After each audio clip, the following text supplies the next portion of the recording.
नाज़रीन, आपका खैर मकदम है कश्मीर उज़्मा में। मैं इस वक्त मौजूद हूँ गांदरबल के मारूफ नाला सिंध के किनारे पे। अगर आप देखेंगे मेरे पीछे इस वक्त नाला सिंध है जो बड़ी ही तेज़ रफ्तारी और रवानी के साथ गांदरबल के बीचों बीच में बहकर शादीपुरा के मुकाम पर दरिया जहलम में जम हो जाता था। हम इस वक्त आपको नाला सिंध की आज की सूरत हाल दिखाने की कोशिश कर रहे हैं। इस बात से आपको रूबरू कराने की कोशिश कर रहे हैं कि नाला सिंध जो तेज़ बहाव और तेज़ पानी की वजह से मशहूर है, उसमें इस वक्त जबकि मौसम चिले कलान अपने अख्ताम की तरफ रवां दवा है और इस वक्त इस नाला सिंध की क्या सूरत हाल है, हम इससे आपको बाखबर कराते हैं। मैं इरशाद अहमद, गांदरबल से कश्मीर उज़्मा। औज़ु बिल्लाहि मिनश शैतानिर रजीम, बिस्मिल्लाहिर्रहमानिर्रहीम। अस्सलाम वालेकुम। आज जो यहाँ इस वक्त खुश्क साली जो कश्मीर में चल रही थी, लोगों के लिए बहुत नुकसानदेह है। हम अल्लाह ताला से यही दुआ कर रहे हैं कि वो बारिश बर्फ़ ले आए। यहाँ के जो इसकी प्रॉब्लम्स है, यहाँ बीमारदारी ज़्यादा है, खुश्क साली हो रही थे, आगे भी इसके नताइज बुरे निकल सकते हैं, पानी की किल्लत हो जाएंगी। लेकिन इसके साथ साथ हम खुद लोग इसके ज़िम्मेदार भी हैं, क्योंकि यहाँ के जो जंगलात है, माहौलियात का असर खुद हमने उस पर नुकसानात किए हैं। उस वक्त हम उसके सामना न कर पड़ सका ताकि इस माहौल को बचा सके। इस वक्त ये नवियत नहीं पहुँच सकती है। तो आज अगर हम मार्केट की तरफ भी देखेंगे, सवेरे सवेरे हम मार्केट में भी देखते हैं कि लोग ही मार्केट में नहीं आते हैं, इतनी सर्दी होती है, रात का दर्जा हरारत बहुत कम पड़ता है। तो वजह यही है कि बर्फ़ नहीं आ रही है, बारिश नहीं आ रही है, इससे हमारे माहौलात में भी असर पड़ सकते हैं, आगे बहुत असर पड़ सकते हैं। साहब अस्सलाम वालेकुम, मैं आपका बहुत बहुत शुक्रगुज़ार हूँ कि आपने इस ऐसे हालात में जब हम बहुत परेशान और बहुत उदास हैं तो आपने हमारा हालचाल जानने की कोशिश की और ये जानने की कोशिश की कि हम किस हाल में हैं और क्या महसूस कर रहे हैं। आपको मैं हॉनेस्टली से बताता हूँ कि घाटा खाना तो आदत सी हो गई थी, लेकिन बस कुछ टाइम से हमें ऐसा लग रहा था कि बस बहुत अच्छे दिन आ गए हैं और अच्छा काम भी चल रहा था। यहाँ टूरिस्टों की इतनी भीड़ लगी होती थी, आप देख सकते हैं हमारी सारी चेयर्स खाली हैं, ग्राउंड खाली है, रोड खाली है। पता नहीं अल्लाह ताला क्यों नाराज़ हो गए, जो बर्फ़बारी नहीं हुई।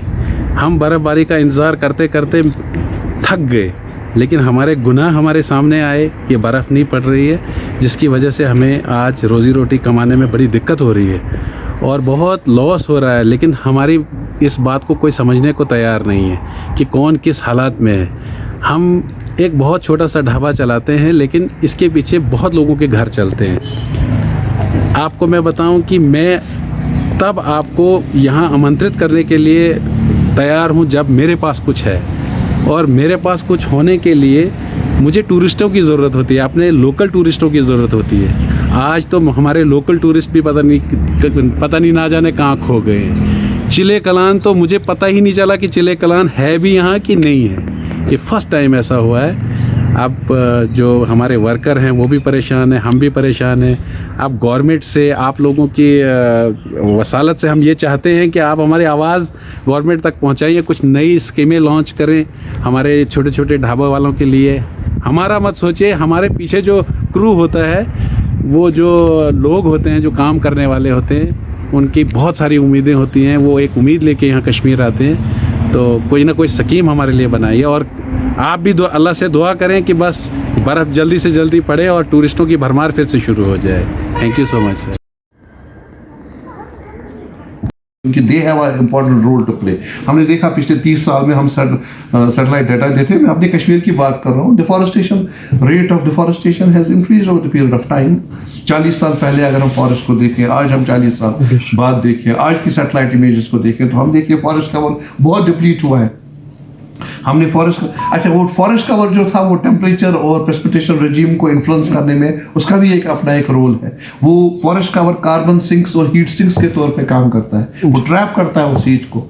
लेकिन हम उस फॉरेस्ट कवर को ख़त्म कर रहे हैं. फॉरेस्ट कवर को ख़त्म करने के लिए उससे वजह से हम सॉइल इरोजन को इंड्यूस कर रहे हैं, क्योंकि सॉइल जो फॉरेस्ट का होता है, रूट्स का होता है, वो सॉइल को बाइंड करते हैं. जब आपने फॉरेस्ट कवर हटा दिया तो क्या रूट्स जो ये जो रूट्स को इनको खत्म कर दिया तो सॉइल लूज हो जाती है.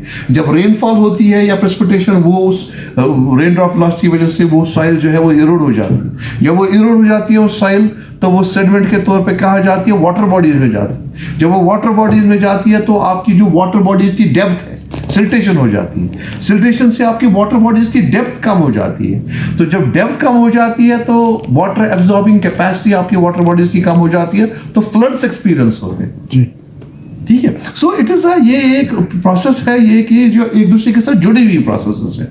तो we have to understand our responsibilities कि हम क्या कर रहे हैं, हमारा क्या रोल है, हम किस तरह से. जैसे फॉर एग्जांपल हम देखिए, अगर अब ये भी हुआ है उसका एक नतीजा हमारी सोसाइटी अंडरस्टैंड करे कि हमें अपने रिसोर्सेज का जुडिशियस यूटिलाइजेशन करना चाहिए. पानी का इस्तेमाल तरीके से करना है. पानी का इस्तेमाल इस तरह से नहीं करना है कि हम बेजा इस्तेमाल कर सकें. अपनी नीड्स को पूरा करें, लेकिन ये नहीं करें कि हम ये सोचें नहीं कि हम बेजा इस्तेमाल करें. उतना इस्तेमाल करें कि ये नहीं पता हो कि पता नहीं हमारे पास पानी अवेलेबल है, लेकिन पता नहीं हमारी पॉपुलेशन, हमारी इस कश्मीर में रहने वाले दूसरे लोगों के पास पानी अवेलेबल है भी या नहीं. तो हमें अंडरस्टैंड करना चाहिए किस तरह से हम इन रिसोर्स का इस्तेमाल करें, चाहे वो पानी हो, चाहे वो सॉइल हो, चाहे वो बाकी रिसोर्स हो, जंगल्स, ये जो वुड हम निकालते हैं जंगल से, ये भी हमारी ज़रूरत है. लेकिन हमें ये देखना है कि हम इतना बेजा जंगलों को ना काटें कि हम ये ना सोचें कि इनका क्या रोल है एनवायरनमेंट को सिक्योर करने में, कंजर्व करने में. तो सोसाइटी को अपनी रिस्पॉन्सिबिलिटीज अंडरस्टैंड करे. थोड़ा हम देखें कि हमारी क्या ये है. एट द इंडिविजुअल लेवल अपनी रिस्पॉन्सिबिलिटीज अंडरस्टैंड करें.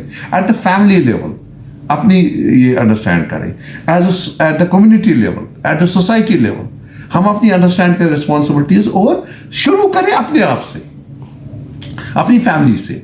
एक पढ़ा लिखा आदमी, एक सबसे बड़ी पढ़ा लिखा, ये कि वो अपनी फैमिली से, अपने बच्चों को, अपनी फैमिली को अवेयर करे. यार जंगल की, फॉरेस्ट की क्या अहमियत है, सॉइल की क्या अहमियत है, इस वाटर की क्या अहमियत है, जो बड़ी इंपॉर्टेंट चीज़ है. तो इस तरह से हम एक कंट्रीब्यूट कर सकते हैं टुवर्ड्स अ बेटर सोसाइटी. ठीक है. तो दैट इज, हम रियलिटी को ले लें. हाँ, इसका इम्पैक्ट पड़ेगा अगर बर्फबारी नहीं होती है. उम्मीद करते हैं कि इंशाल्लाह आगे बर्फबारी हो, और इस पीरियड में भी हो और आगे भी हो, क्योंकि ये वेस्टर्न डिस्टर्बेंसेस का इम्पैक्ट अप्रैल तक रहता है. तो हम चाहते हैं कि इस अप्रैल तक बर्फबारी हो. हाँ, इस टाइम हम चाहते थे क्योंकि ये सबसे ज़्यादा मुफीद रहती है, क्योंकि ये पूरे साल परसिस्टेंट रहती है. ये तो हमारे रिसोर्सेज को रिप्लेस करती है. लेकिन उसके बावजूद ये तो हम ये कर सकते हैं कि भाई ठीक है, भाई नहीं हो रही है तो जब भी होगी तो हमें अंडरस्टैंड करना है कि भाई ये एक नेचुरल हालात है, ये बदलने वाले हालात हैं, ऐसा परमानेंट ये कोई चीज़ नहीं है. हाँ, इसके इम्पैक्ट्स हो सकते हैं, लेकिन उनसे जब खुदा न खास्ता कोई डिज़ास्टर हो जाता है, जब डिज़ास्टर होता है तो लोग फिर उसके बाद उससे फिर ज़िंदगी जीना नहीं ख़त्म करते, बल्कि वो फिर उन हालात में, उन डिफ़िकल्ट टाइम्स में, उन बदले हुए हालात में किस तरह से हमें जीना है, वो उनमें वो उस तरह का वो एक स्पिरिट आता है. वही स्पिरिट हमें उजागर कर रहे हैं आपने. We have to survive as a society, we have to understand our responsibilities. Judicious utilization of resources वो बड़ा इंपॉर्टेंट है. और उसके बाद फिर बाकी अल्लाह पे छोड़ें. देखिए इंशाल्लाह होपफुली हालात बेटर होंगे. और प्रेडिक्शंस भी अब ऐसी है, क्योंकि मैंने आपको बताया मॉडर्न मॉडल्स का इस्तेमाल हो रहा है ताकि हम प्रेडिक्ट कर सकें. एक्सपर्ट्स बैठे हुए, एक्सपर्ट्स प्रेडिक्शन दे रहे हैं. इंशाल्लाह होपफुली फ्यूचर में हालात बेटर हों. शुक्रिया सर.